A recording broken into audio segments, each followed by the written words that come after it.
Abra a Bíblia comigo no Evangelho de Mateus, no capítulo 6. Evangelho de Mateus, capítulo 6, e mantenha-na aberta até o final, não a feche mais. Mateus 6, nós vamos ler os versos 22 e 23, e depois no capítulo 7, do verso 1 ao verso 5. Diz assim, palavras de Jesus no Sermão do Monte.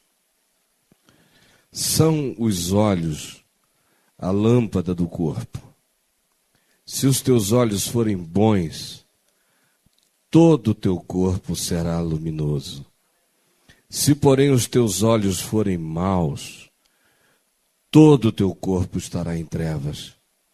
Portanto, caso a luz que há em ti sejam trevas, que grandes trevas serão. Não julgueis, para que não sejais julgados, pois com o critério com que julgardes, sereis julgados, e com a medida com que tiverdes medido, vos medirão também. Porque vês tu o argueiro no olho de teu irmão, porém não reparas na trave que está no teu próprio? Ou como dirás a teu irmão, deixa-me tirar o argueiro do teu olho, quando tens a trave no teu? Hipócrita, tira primeiro a trave do teu olho, e então verás claramente para tirar o argueiro do olho de teu irmão. Uma coisa que me impressiona a vida inteira, desde que eu comecei a pregar o Evangelho de Jesus, e foi logo após ter sido alcançado por ele na minha consciência, com 18 anos e meio. Aos 19 eu já pregava para todo lado, nunca mais parei. E à medida em que a minha leitura da palavra e a minha leitura da vida iam acontecendo, uma coisa sempre me assustou. A total falta de vontade das pessoas no que diz respeito a enxergarem-se. E especialmente no meio cristão. Frequentemente eu encontro pessoas no meu dia a dia, por aí, que nunca puseram o pé numa igreja, nem têm sentimento, vontade ou vocação ou desejo de assim o fazerem, e que se percebem muito mais como indivíduos do que a maioria dos cristãos que eu conheço. Tem muito mais coragem de se enxergar, de se discernir, de se perceber, de se autoavaliar, de ponderarem, de procurarem a verdade dentro de seus próprios corações, do que a grande maioria de nós, que tem um olhar viciado, pedrado, cristalizado, que está assim, sob uma membrana esquisita, estranha, onde o indivíduo viu alguma luz, mas não vê nada com clareza. Parece aquele cego de Betsaida, acerca do qual se diz que Jesus colocou as mãos sobre os seus olhos, ungiu e depois perguntou, vês alguma coisa? E ele disse, vejo os homens porque como árvores os vejo andando. Então Jesus disse para si mesmo, essa cura não está completa. Ungiu-o de novo e agora diz o Evangelho, o homem a tudo distinguia claramente. A impressão que me dá é que a grande maioria de nós somos aqueles que receberam aquela luz primeira.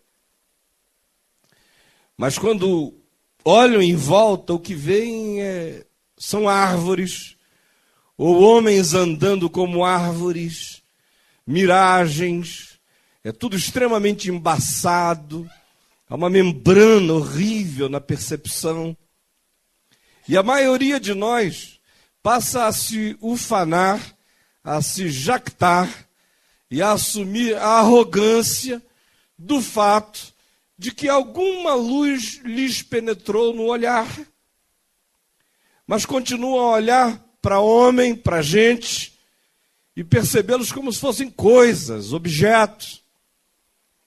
E, paradoxalmente, quanto mais se fala em salvação da alma, mais eu noto que os que falam acerca dela ficam sem alma.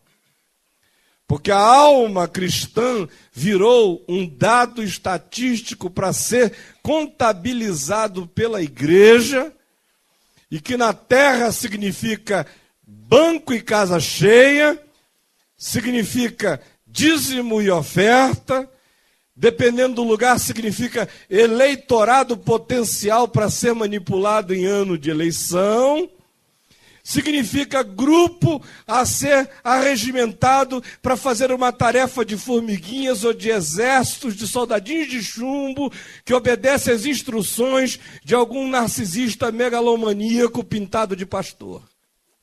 Enquanto se fala o tempo todo que isso acontece para que a gente salve as almas dos homens e do mundo perdido. Aí a alma humana passa a ser uma coisa contabilizada, a ponto de você ouvir o absurdo de alguém que chega e diz: ontem à noite eu fiz um apelo e 17 almas foram salvas. Ele quer dizer que 17 pessoas fizeram o gesto físico de levantar um braço, ou de andar até um lugar.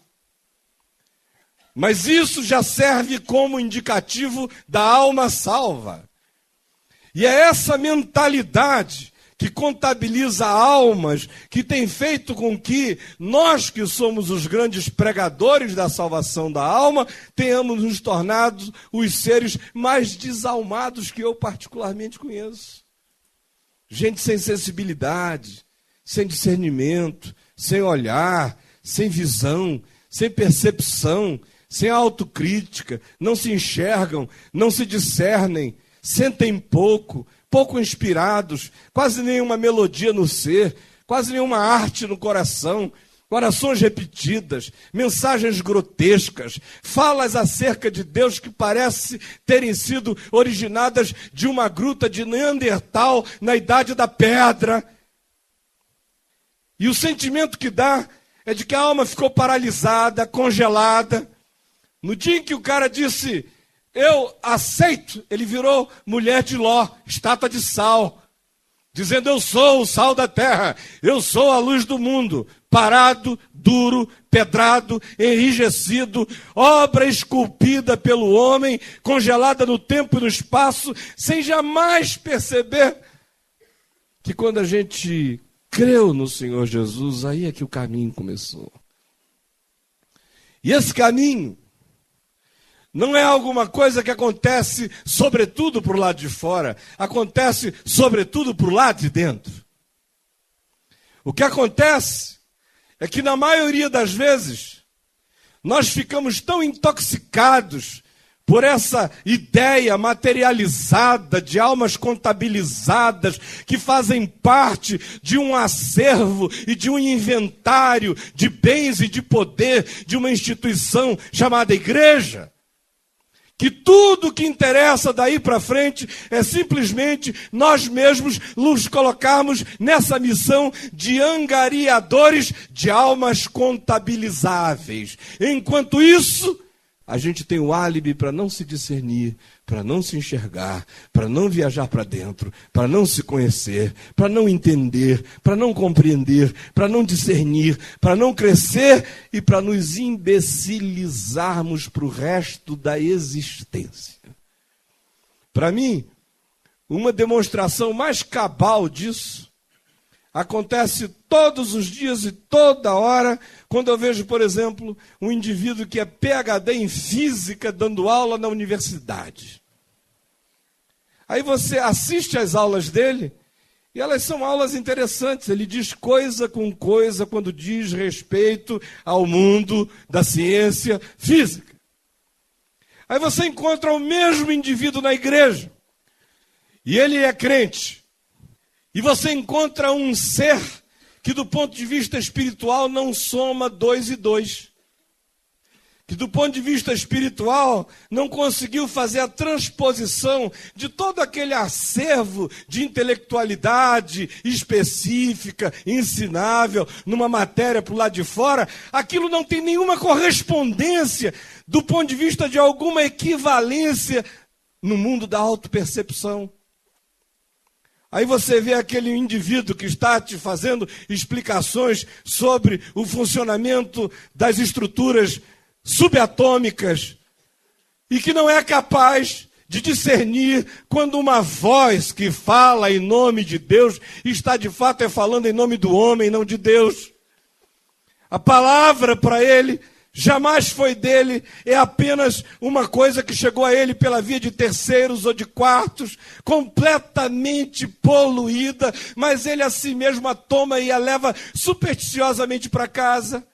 Ele é capaz de acreditar em todos os fetiches que são oferecidos como amuletos de poder, e você fica olhando e diz, meu Deus, esse cara é aquele que ensina lá.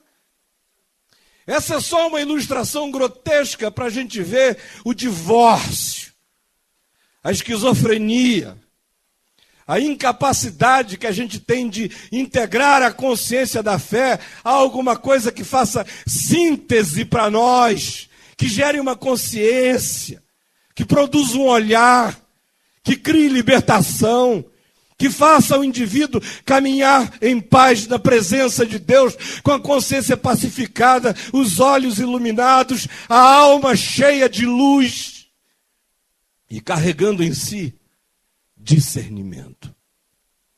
Ao contrário, quase tudo que nos é dado como prática de fé é para o lado de fora. É um Deus que está fora, e você, se quiser ser honesto, vai verificar que na hora que você ora, você nunca ora para Deus dentro. Você quase sempre ora para Deus fora. É um Deus que você clama fora, que se você pudesse enfiar a mão e agarrá-lo em algum lugar, ele está muito longe, muito fora. Até porque a nossa espiritualidade está toda condicionada a ser uma espiritualidade do lado de fora. A prova disso é que você vê as vigílias de oração, e as pessoas orando intensamente, e eu pergunto, quantos daqueles 1000 que estão ali, cotidianamente, são capazes de fazer o exercício simples de fechar a porta do seu quarto e falar com o Pai que está em secreto e que ouve em secreto? Por que que a nossa espiritualidade é dos fariseus? É de trombeta sendo tocada do lado de fora, é de cara santarrona, é de performance, é de teatralidade, é de hipocrisia, que é máscara, é para consumo externo. Porque essa nossa preocupação com testemunho, preocupação obsessiva com testemunho, nada mais é do que preocupação com performance. Porque quem tem preocupação com testemunho tem preocupação com performance. Quem tem preocupação com vida nem pensa em testemunho. Quem está vivendo dá fruto. Quem não está vivendo é que precisa fabricar maçãs, peras e figos de cera para enganar os olhares tapados dos outros, colocando esses pseudo-frutos em salvas de prata também niqueladas por coisa nenhuma. Aí você diz, poxa, legal, eu vim aqui hoje para levar esse solavanco, esse choque. O texto que a gente leu é palavra de Jesus. E eu queria que você também prestasse atenção no seguinte, como as palavras de Jesus já não existem mais no nosso meio.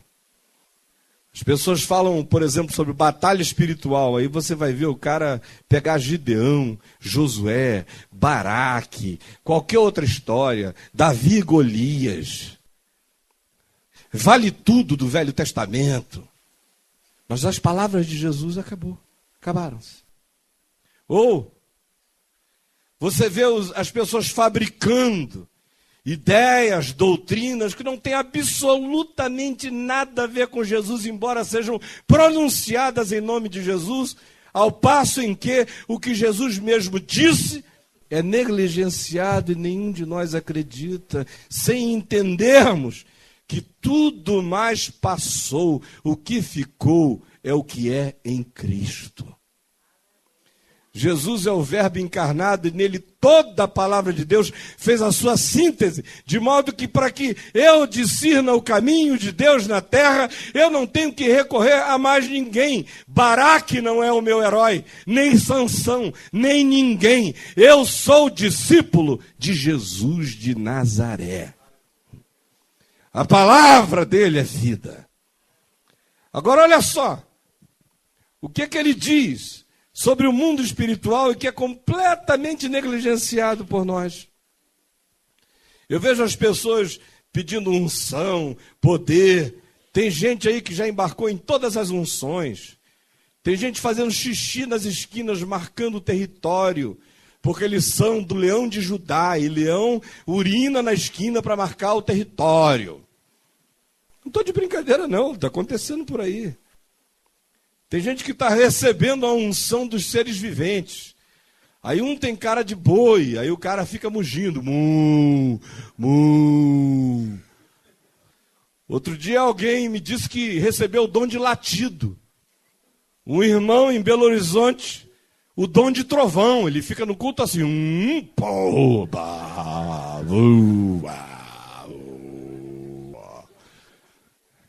Aí o diabo é falado o tempo todo. O diabo é cultuado no nosso meio, ele agradece.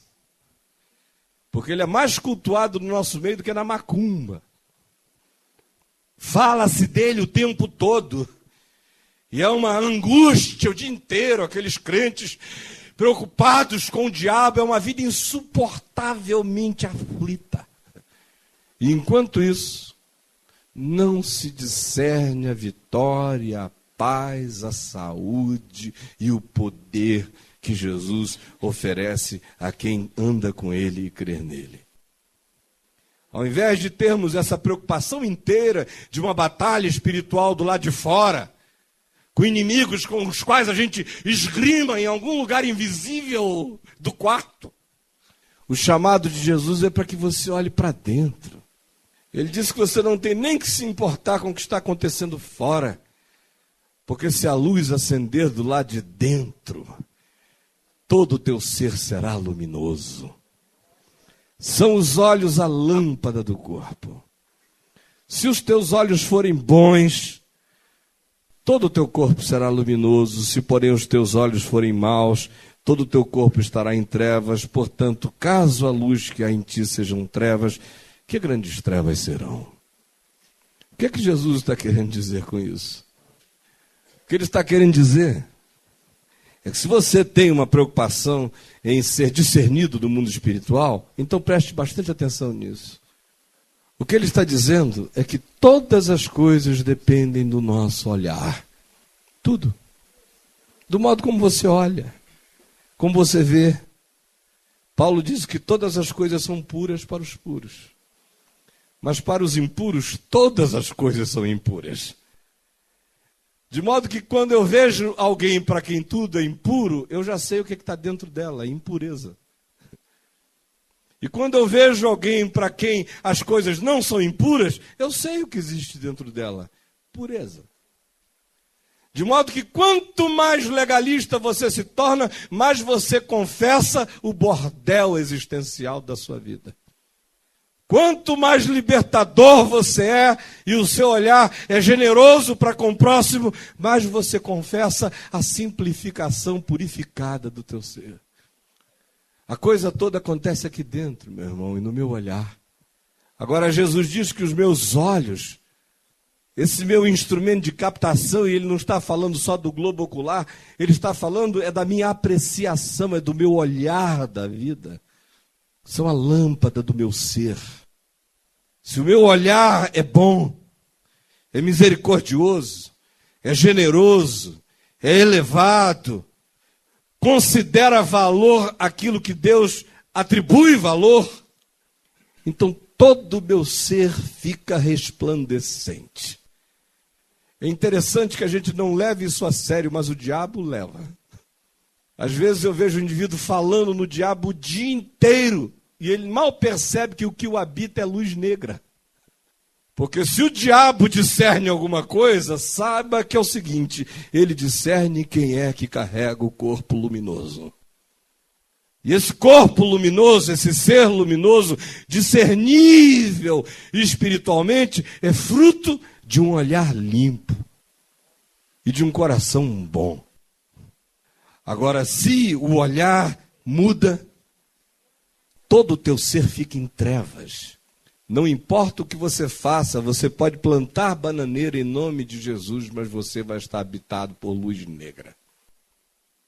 A questão é, como é que o meu olhar fica luminoso? Para que o meu ser se torne luminoso. É interessante que o contexto antecedente dessa passagem nos fala de olhar e de atribuição de valor à vida. E às coisas, e aos elementos.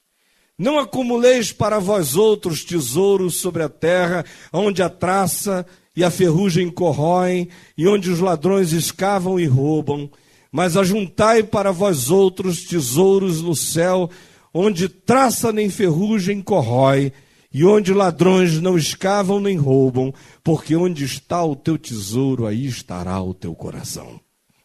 Ele acaba de dizer isso e diz: são os olhos a lâmpada do corpo. O que ele está dizendo? Ele acabou de falar, de descrever duas maneiras de olhar, de apreciar, de valorizar, de atribuir significado a coisas. Se você assume como valor supremo da sua existência apenas aquilo que acontece do lado de fora, aonde a traça e o ferrugem corroem, aonde os ladrões escavam e roubam, se esse é o teu bem, se esse é o teu amor, se esse é o teu valor, se esse é o significado da tua vida, se esse é o teu olhar, se essa é a tua percepção, todo o teu corpo estará em trevas. Agora, se o teu tesouro for outro, se o teu amor for de outro nível, não for alguma coisa que se pode ajuntar na terra, que não pode se fazer poupança externa dela, que não se pode juntar como os faraós faziam para que fosse sepultada com eles na pirâmide apenas para serem saqueadas séculos depois. Mas ao contrário, se o teu bem é imponderável, é invisível, é abstratamente concreto, tem a ver com aquelas coisas que te remetem para o amor, para a graça, para a misericórdia, para a fé, para a bondade, então todo o teu corpo será luminoso. Todo. Ele segue e continua e diz o seguinte: ninguém pode servir a dois senhores, porque ou há de aborrecer-se de um e amar ao outro, ou se devotará a um e desprezará o outro. Não podeis servir a Deus e as riquezas. O que ele está dizendo é que não existe na terra nenhum ser humano capaz de fazer essa síntese que diga: eu amo a Deus sobre todas as coisas e amo todas as coisas que tenho sobre tudo mais. Ou é um, ou é outro. Ele não está dizendo para a gente fazer voto de pobreza. Ele não está nos convidando para uma vida desprovida de bem, de alimento, de roupa, de sossego, de tranquilidade. Ao contrário, o que ele está dizendo e dirá logo a seguir é: não andeis ansiosos de coisa alguma na vossa vida, quanto ao que haveis de comer ou beber, nem com relação ao vosso corpo, quanto ao que haveis de vestir. Porque a vida é muito mais do que o alimento, e o corpo é bem mais do que as vestes. Olhem os lírios, eles não tecem, eles não fiam, contudo eu vos digo que nem Salomão em toda a sua glória se vestiu como qualquer um deles. Olhem os pardais, não constroem para si palácios, não trabalham nem se afadigam, mas o vosso Pai Celeste os sustenta. Porventura não valeis vós muito mais do que aves e do que lírios e ervas que hoje nascem e amanhã são lançadas no fogo e desaparecem? Qual de vós, por ansioso que esteja, pode acrescentar um passo, um côvado, meio metro ao curso da sua existência? Portanto, não vos inquieteis dizendo que comeremos, que beberemos ou com que nos vestiremos, porque os pagãos é que se preocupam com todas estas coisas. Buscai, pois, em primeiro lugar o reino de Deus e a sua justiça, e todas estas coisas vos serão acrescentadas. Basta cada dia o seu próprio mal. Portanto, quando ele diz que o olhar luminoso torna o ser todo luminoso, ele está também dizendo: pergunte ao seu próprio coração aonde estão os teus valores e os teus tesouros. Porque aonde estiver o teu tesouro, aí estará o teu coração. E não há apelação. Eu posso te fazer a unção das 319 graças, mas você vai continuar em treva, meu irmão. Conversão começa aí. O resto é conversa fiada. É religião que não muda nada, que não transforma a existência, que não faz você ser reconhecido nem na terra e nem nas regiões celestiais como um ser luminoso. Porque o que gera essa luz dentro de mim procede daquilo que no meu coração eu chamo de meu tesouro. Se é Deus ou se são apenas as aquisições materializáveis. Jesus disse, como eu afirmei, que o desejo dele é que nós todos tenhamos a provisão de todas as coisas, mas que isso aconteça sem que o nosso coração fique escravizado existencialmente à perseguição da obtenção do bem. Ele quer acrescentar, ele quer dar e ele dará. Mas o coração não pode fugir da consciência de que o reino de Deus vem em primeiro lugar. E o reino de Deus que vem em primeiro lugar não é a construção de um templo. Não é se erigir uma torre em nome de Jesus. Não é encher a cidade de outdoors dizendo Cristo salva. O reino de Deus que vem em primeiro lugar não vem para o lado de fora. O reino de Deus não vem com visível aparência. O reino de Deus está em ti, Jesus disse. No teu coração. Não está disponível aos sentidos externos. É graça de Deus em ti. É culto a Deus em ti, é consciência da soberania de Deus em ti, é vontade de amar a soberania de Deus em ti, é certeza do amor de Deus por ti, é confiança no fato de que nem morte, nem vida, nem anjos, nem principados, nem coisas do presente, nem do porvir, nem altura e nem profundidade, nem qualquer outra criatura poderá nos separar do amor de Deus que está em Cristo Jesus, o nosso Senhor. Esse é o reino de Deus em mim. Não é comida, nem é bebida, nem é banquete, nem é a celebração de aquisições e poderes, mas é justiça, é paz e é alegria no Espírito Santo no meu coração. Aí todo o teu corpo ficará luminoso. Aí você olha para mim e diz o seguinte: tá legal, eu já sei o que pode fazer a minha visão, o meu olhar, o meu ser se transformarem nesses geradores de luz percebida por todos os lados. Mas o que é que torna o meu ser entrevado? Olha só o que é que Jesus diz na sequência. Não julgueis, para que não sejais julgados. Pois com o critério com que julgardes, sereis julgados. E com a medida com que tiverdes medido, vos medirão também. Porque vês, olha como tudo tem a ver com a visão, ou a presunção da visão, ou o modo de enxergar, de observar, de avaliar. Porque vês tu o argueiro no olho. Olha como todas as coisas estão ligadas. Ele está falando, os olhos são a lâmpada do corpo. E aqui ele chama tudo de novo para o olhar.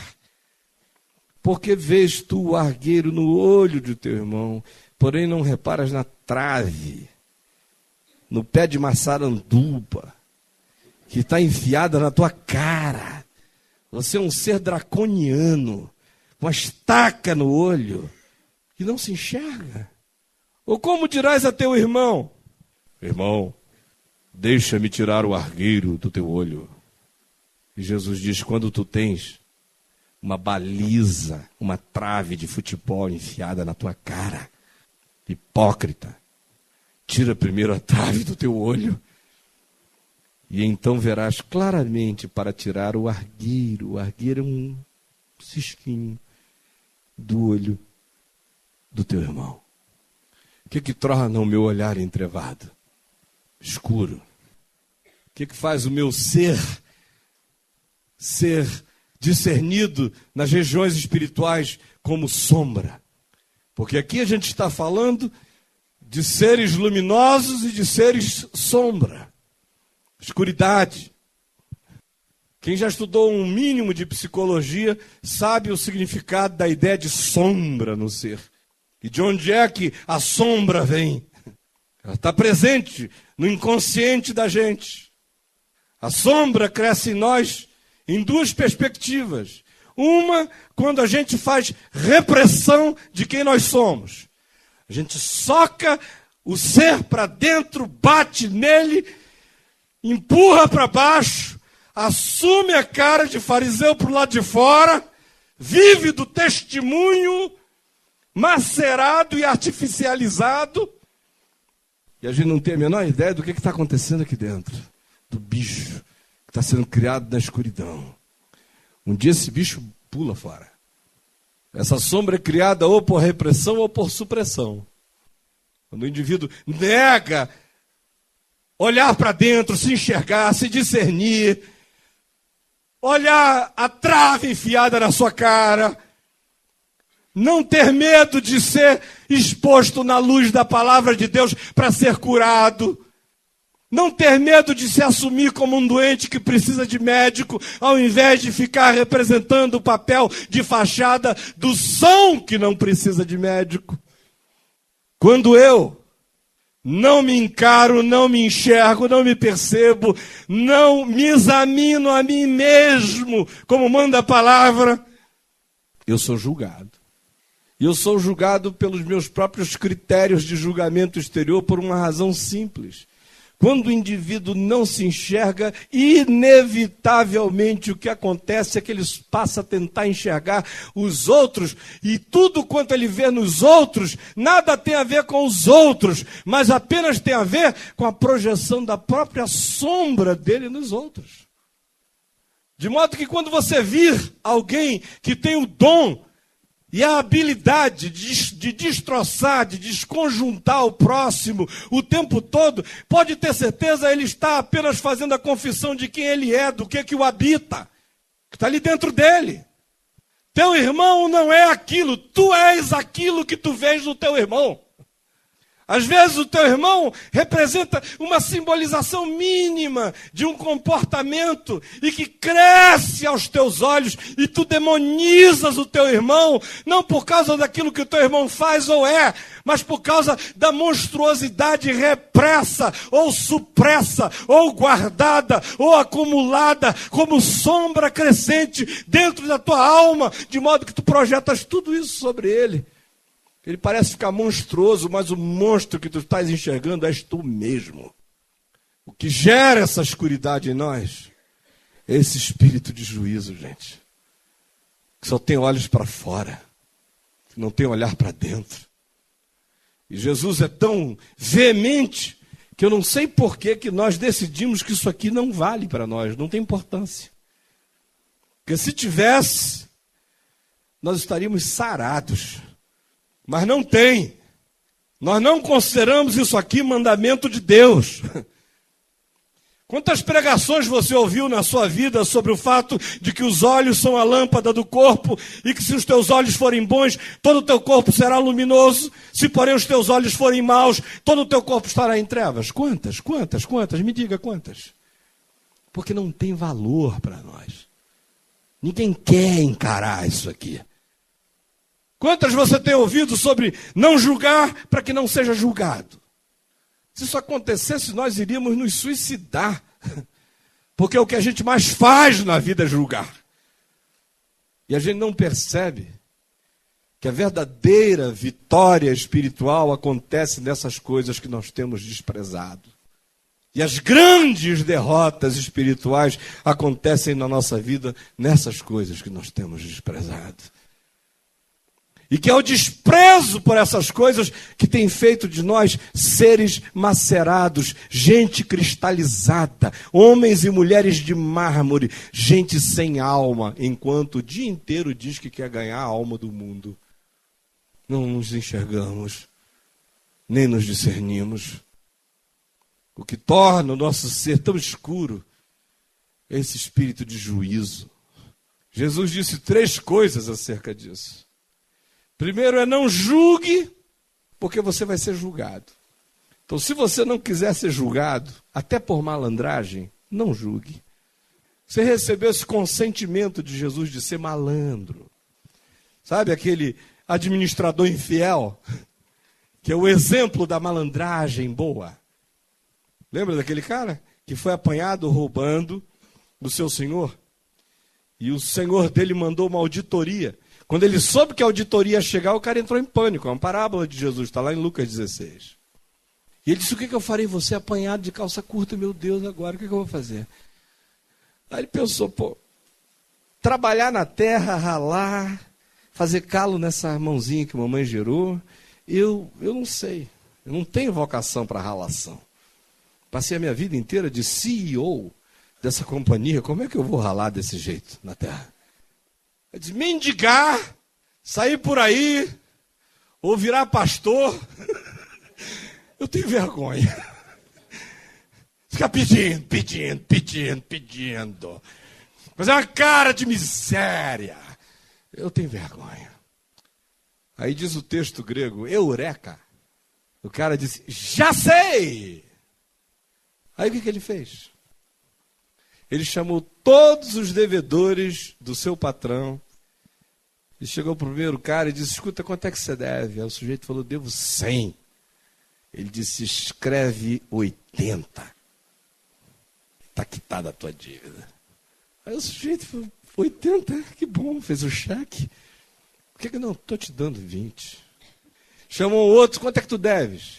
70. Ele disse: escreve 40. 40? Estou te dando 30. Aí foi chamando a moçada inteira e fazendo abatimentos com o dinheiro do outro. Quando chegou o patrão, sabe o que o patrão fez? Elogiou o patrão, o senhor, o administrador infiel. Porque se houver atiladamente, sabiamente, espertamente, malandramente, porque descobriu que é melhor ter 80% de alguma coisa do que 100% de coisa nenhuma. E elogiou o senhor, o administrador infiel, porque se houver atiradamente, Jesus conclui: das riquezas de origem iníqua, fazei amigos, para que quando essas riquezas vos faltarem, esses amigos vos acolham nos tabernáculos celestes. Então, até por malandragem, não julgue. Se não for por nenhuma convicção mais profunda, comece pelo menos com um sentido de autopreservação. Se não for ainda convicção do ser, que seja pelo menos malandragem existencial. Mas diga: eu não vou julgar. Por quê, hein? Porque Jesus diz que eu sou julgado pelo meu próprio juízo, pelo meu próprio julgamento. O critério que eu uso para avaliar, desconstruir o próximo, é o mesmo critério que será aplicado a mim por uma razão simples. Eu estou vendo no meu próximo aquilo que existe em mim e que eu não tenho coragem de tratar em mim. Por isso é que a medida com a qual eu meço para lá é exatamente a medida que será usada a mim, porque ela me é pertinente e me é própria. Ela é justa, essa medida, contra mim, não contra o meu próximo. Dura essa palavra, mas é palavra de cura e de vida, meu irmão. Jesus diz por que a gente não deve julgar. E olha só, o que ele acrescenta a isso tudo? Porque tu vês o argueiro no olho do teu irmão, porém não reparas na trave que está no teu próprio. Enquanto a minha energia espiritual é dedicada a essa avaliação externa, e se eu me vicio na brutalização desse olhar, eu vou morrendo por dentro. Eu perco a sensibilidade. Sabe aquele cara que a gente diz, ele se acha? O cara fica pensando que ele é a última Coca-Cola da terra. Não se enxerga. Jesus construiu uma imagem dantesca. É de um oftalmologista que está no consultório, com uma placa enorme do lado de fora, melhor oftalmologista da cidade. E quando você entra, Está lá o bicho com um bat, uma daqueles tacos enormes de beisebol, enfiado no olho. Venha, eu sou especialista em visão. Meu Deus, se a gente se enxergasse, a gente ia ver o mico que a gente paga o dia inteiro. Cara, nós somos o mico encarnado. Não se vê, não se enxerga. Jesus está dizendo assim, enxerga. Essa energia inteira que você gasta desossando, desancando os outros para o lado de fora. Olha para dentro. Porque a proporção é mais ou menos essa. É um cisquinho nele e uma trave em mim. Ele tem alguma coisa, tem um cisco. Fica tão incômodo aos meus sentidos o cisco dele, é porque eu não tenho coragem de encarar a minha trave. E como eu não tenho coragem de encarar a minha trave, eu projeto sobre ele o desconforto da minha trave dizendo que é o cisco dele que me faz mal. Isso acontece em todas as nossas relações. No casamento está cheio disso. Todo mundo querendo tirar o cisco do outro com um pedaço de pau enfiado no meio da cara que não tem tamanho. Igreja, então, se os olhos espirituais da gente se abrissem, a gente não ia nem se beijar mais, porque não ia bater pau com pau. Ia chegar assim, todo mundo assim no máximo, tá com essa carinha de felicidade, né? Te amo no Senhor Jesus. Só que Deus nos vê assim. Eu sou flagrante diante de Deus. Eu vivo em estado permanente de flagrante. Ele é luz e nele não há treva nenhuma. Lá no livro do Apocalipse ele diz, eu sou aquele que tem os olhos como chama de fogo. Não julgue, para que o seu juízo não mate você. Não julgue. Porque o ato de julgar tira de você a possibilidade de se auto-perceber, de se autodiscernir, de gerar consciência. Porque na medida em que você julga para fora, você se dessensibiliza para dentro e as coisas aumentam em ti. O mal cresce no teu ser. E por último, Jesus vem e diz, por que a gente não deve julgar? A gente não deve julgar porque o outro é um irmão. O interessante é que Jesus não disse que não se pode ajudar o irmão. Ao contrário. Ele disse, você pode ajudar o irmão, mas tira primeiro a trave do teu olho. Se enxerga primeiro. Só com o coração quebrantado, arrependido, que se auto-percebeu, que se auto-discerniu, que não se jacta, que não tem arrogância, que não se acha melhor nem maior, que não é juiz togado, que não é desembargador de Deus, que não é promotor público do céu, não é coisa nenhuma, é só irmão do irmão. E que se olha e se percebe, vê, se cura, se trata, para poder chegar para o irmão, não com a arrogância de quem diz, deixa eu tirar esse negócio que está te matando. Mas dizer assim, meu irmão, eu sei como isso incomoda. O teu é até pequenininho. Se você soubesse os pedaços de pau que eu já tirei da minha cara, é só porque eu tenho tirado tanto toco da minha cara, é que eu ganhei alguma experiência. Isso eu posso fazer. E só posso fazer se eu chegar dizendo para ele a desproporção do que há em mim em relação ao que há nele. E só posso fazer se o ato de fazer não for um ato de juízo, mas de graça e de misericórdia que se solidariza com ele pelo fato de você ter se autodiscernido, ter se percebido, ter se enxergado antes. De modo que para tirar o cisco dele você faz a confissão da sua trave. Aí você pode. Quando isso acontece, os teus olhos vão ficando bons. A tua apreciação da vida vai melhorando. Você vai começando a olhar a vida com evangelho, com boa nova, com graça, com misericórdia. E o mundo espiritual discerne isso.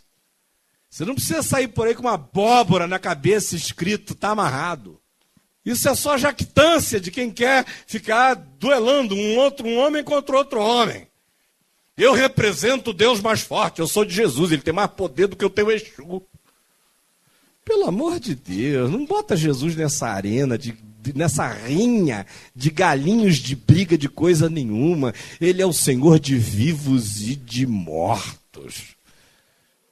E está na hora da gente crer que ele é o Senhor de verdade e não apenas um Deus mais forte. Os outros não são nada. Você já viu lá no livro do Apocalipse quem é que prende o diabo? Quem é que prende o diabo? O famoso inimigo de Deus. Quando Jesus vem, simbolicamente montado no cavalo branco, escrito o Verbo de Deus, ele manda um anjo que sai, que pega o diabo, prende, o acorrenta, o joga num poço, tranca, tudo assim, na maior tranquilidade. A descrição parece assim de que quem prendeu o Dodó, o cachorrinho da vovó. Vem cá, Dodó. Nem Jesus foi. Mandou um anjo. E o anjo chegou lá, pegou o bicho, uma corrente, amarra, bota no buraco, fecha, tranca e pronto. As simple as that. A gente está falando de Deus.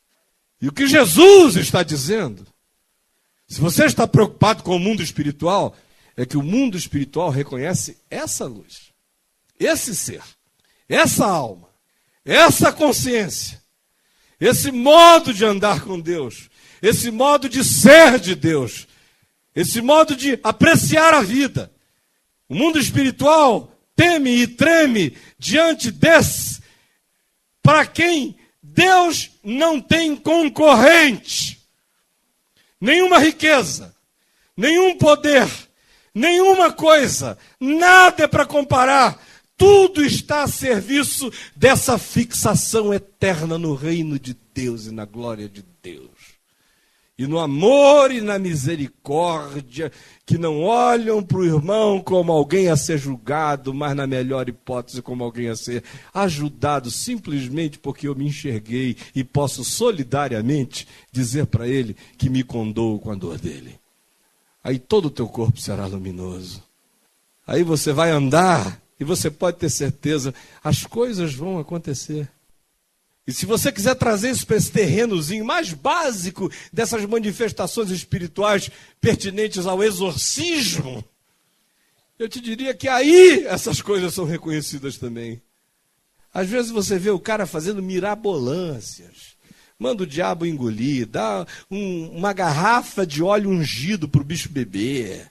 Ele só fica rotando azeite, vomita, sai no vômito, tapa no cara, Bíblia grande, essa gileta grande, capa grossa, pobre do processo apanha até não poder mais, é uma coisa, e chamam isso de autoridade. Isso é covardia, porque se você quiser partir para dentro, meu amigo, eu não preciso estar possesso, eu te encaro e te quebro, te quebro. Triângulo invertido, crack. Vamos parar de palhaçada. A gente está falando do reino de Deus. A autoridade é palavra. Jesus nunca saiu no tapa com ninguém. Você não viu Jesus se embolando com um gadareno? Nem mandando trazer o óleo ungido. Agora tu bebe. Mais, essa casta só sai com mais óleo. Isso tudo é paganismo, é superstição. Ao contrário, as multidões se maravilhavam, porque ele ensinava não como ensinavam os escribas e fariseus, se maravilhavam porque ele ensinava com autoridade. E os demônios saíam e ele não entrevistava Satanás, e nem pedia um tempo para a entrada do comercial. Outro dia eu estava vendo na televisão, o cara estava lá, supostamente expulsando um demônio que nada mais era do que um psiquismo assumido como maligno, porque nem discernimento espiritual se tem na igreja, nenhum. O cara não sabe discernir histeria, de possessão, de medo, de manifestações grupais, de epilepsia, de esquizofrenia, de mecanismos dissociativos da personalidade, ou até mesmo de incorporação de psiquismos espirituais que não vêm de fora, mas são produções do próprio inconsciente que se associa ao que de pior há, especialmente quando a autoimagem está zerada. Mas eu vi na televisão. O cara estava ali, aí alguém deve ter falado no ponto, no ouvido dele, está na hora do comercial. Aí ele estava aqui, fala teu nome, bicho. Todos os demônios que aparecem ali são iguais, né? Outro dia um amigo de um filho meu, que é ator, disse que foi levar a avó dele numa igreja dessa, e chegou lá e viu que a comédia era tão grande, tinha uma hora lá que tocava a música do Drácula, baixavam as luzes e ficava aquele... E ele disse, eu vou entrar nesse clima e vou curtir com esses caras, vou ver qual é a deles. Aí tinha que passar num caminho de sal, lá foi ele andando, e todo mundo jogando arruda, sei lá o quê, e ele foi. Aí ele começou a ver os caras incorporarem, ele ficou prestando atenção, falou, já sei como é que incorpora. Aí quando chegou lá na frente, veio um sujeito, aí ele ficou assim, fazendo assim. Aí o cara veio em cima dele, um rapagão, fortão, meteu a mão na cabeça, disse, sai Satanás! Aí ele começou a fazer tudo que os outros estavam fazendo em volta. Aí o bicho sai, ele lá, na maior brincadeira. Lá pelas tantas, quando ele viu que o cara não aguentava mais, já estava pedindo água, e o demônio não saía, ele levantou, deu uma gargalhada e falou, deixa de palhaçada, meu amigo.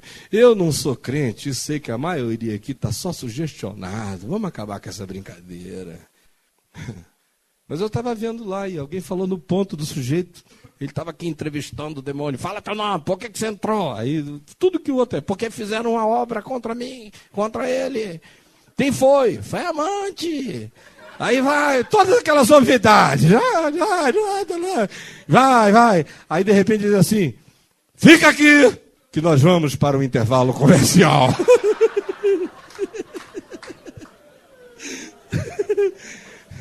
Pelo amor de Deus, minha gente. A gente está falando de Jesus, não é de um circo. É de Jesus, não é do Bozo. O mundo espiritual discerne e reconhece isto aqui.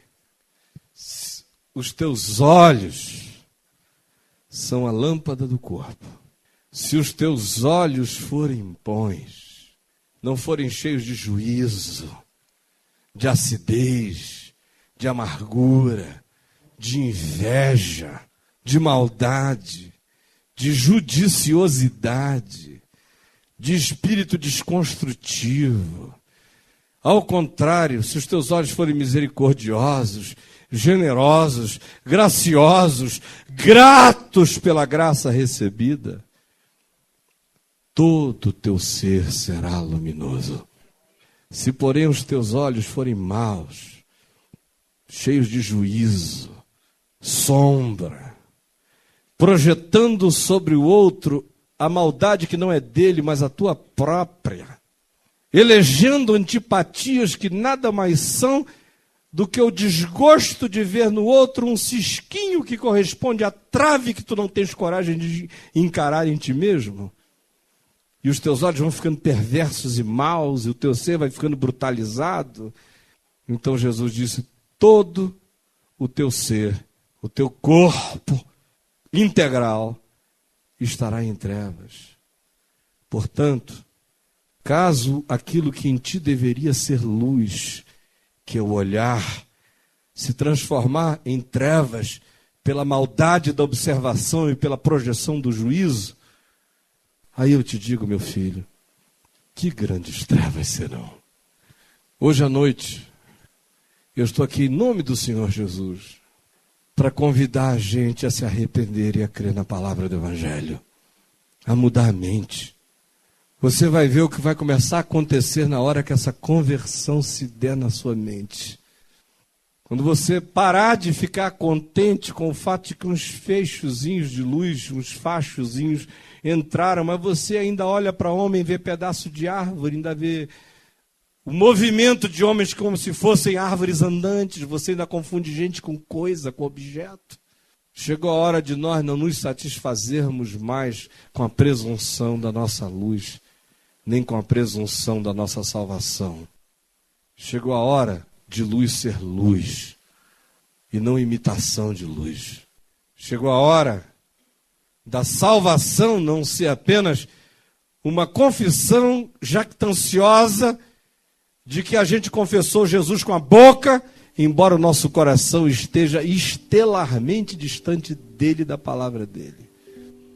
Chegou a hora dessa alma que foi salva por Jesus ser alma e não um dado estatístico. Ser um ser vivente, sensível, misericordioso, generoso. Chegou a hora da gente parar de dizer que você era melhor antes de se converter. Que depois que você se converteu, você ficou horrível. Chegou a hora de conversão fazer bem.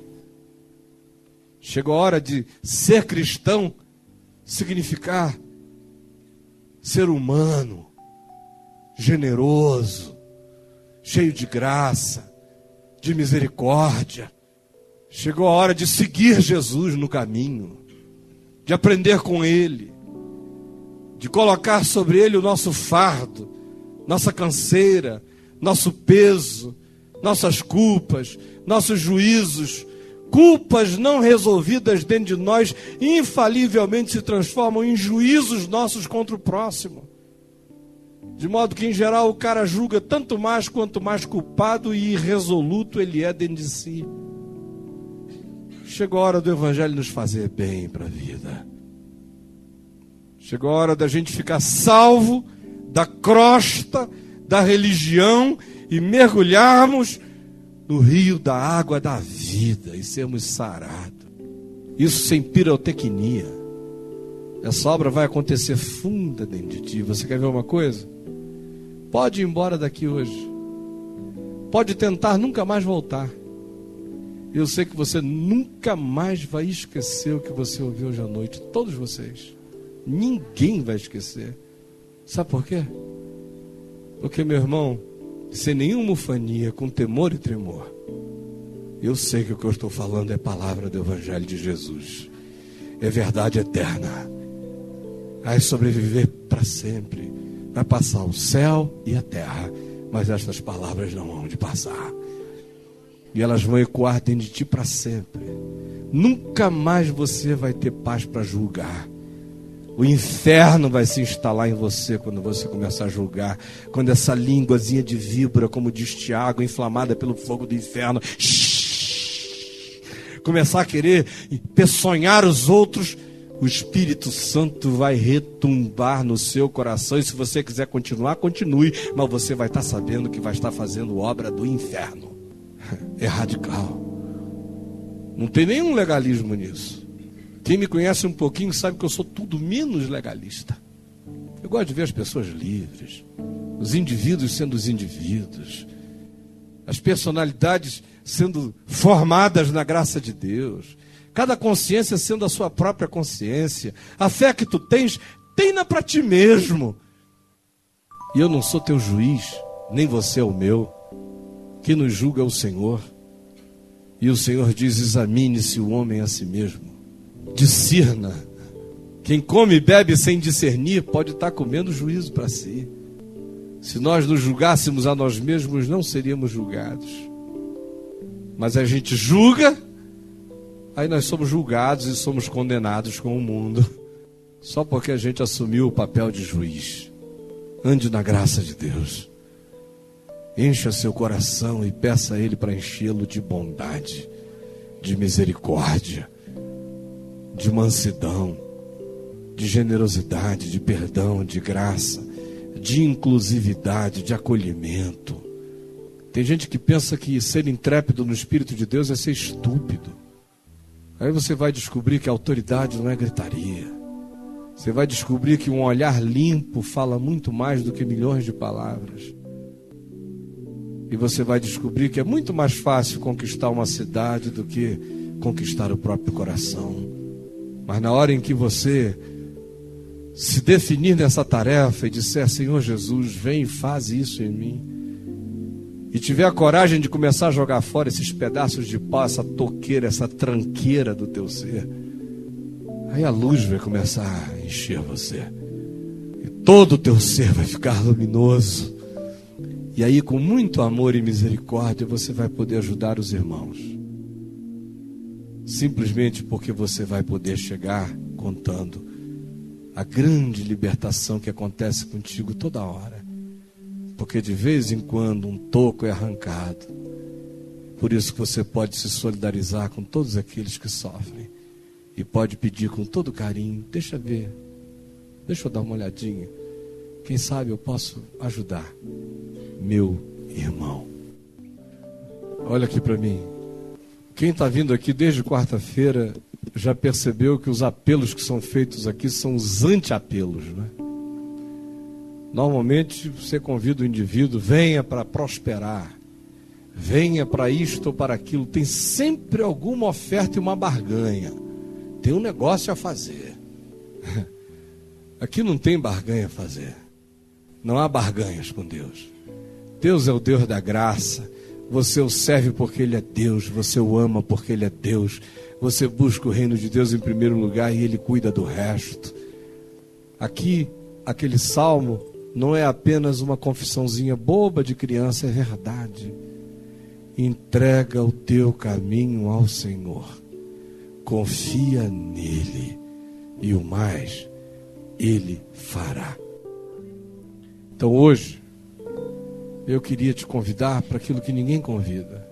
Se você sente que o seu coração tem andado cheio de juízo, de julgamento, de amargura, de acidez, que aonde você olha você encontra defeito, que a sua espiritualidade é essa que varre a terra procurando imperfeições, que a sua mente ficou viciada nisso, adoecida nisso, que você chama isso de santificação. Olha lá, ainda chama isso de santificação. Isso é um inferno.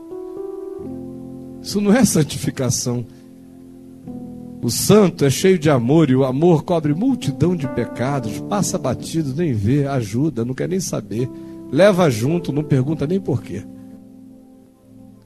Mas se esse negócio está aí dentro de ti e foi plantado pela religião, pelo moralismo, pelo legalismo, pela presunção da autossantificação, da justiça própria, que faz você ser juiz do mundo e ser esse cara que carrega um tronco na cara e não percebe.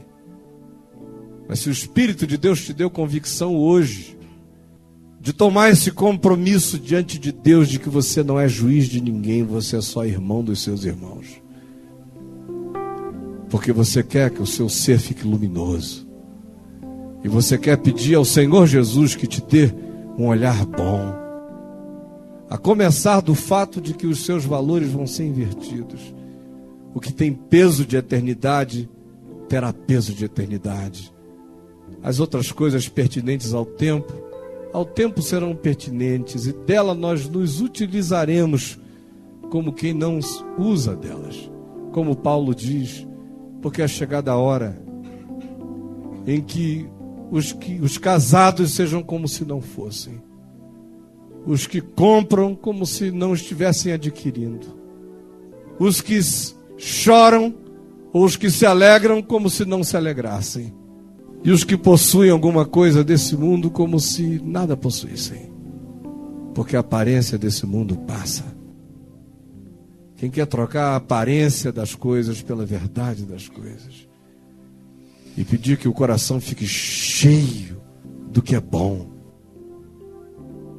meu querido, essa é a maior revolução. Se isso acontecer, você não tem ideia do que vai mudar para o bem, das curas que vêm naturalmente com isso, como a psique é curada, a alma é sarada, o espírito é iluminado, nossa mente é desperturbada, é pacificada, você anda na paz e anda na luz, e o mundo espiritual te reconhece. Você anda pela cidade, e se os teus olhos espirituais se abrissem, você ia ver que só anda emanando luz aquele que anda cheio de graça e do amor. Do contrário, o cara pode falar o nome de Jesus o dia inteiro, mas ele é uma sombra ambulante, é uma luz negra, é uma contradição.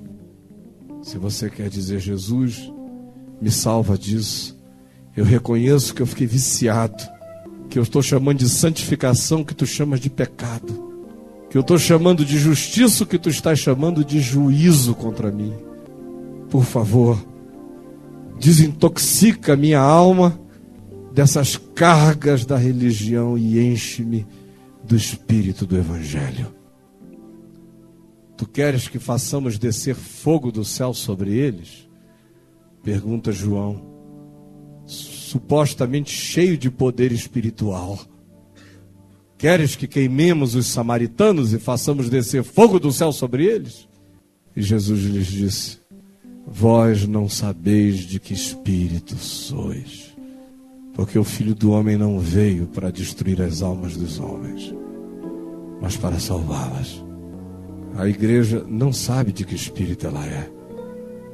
Se a gente soubesse qual é o espírito que nos é pertinente, qual é o olhar com o qual se deve olhar, com que coração se deve sentir, ainda que andássemos em total discrição, a terra ia tremer, meus irmãos.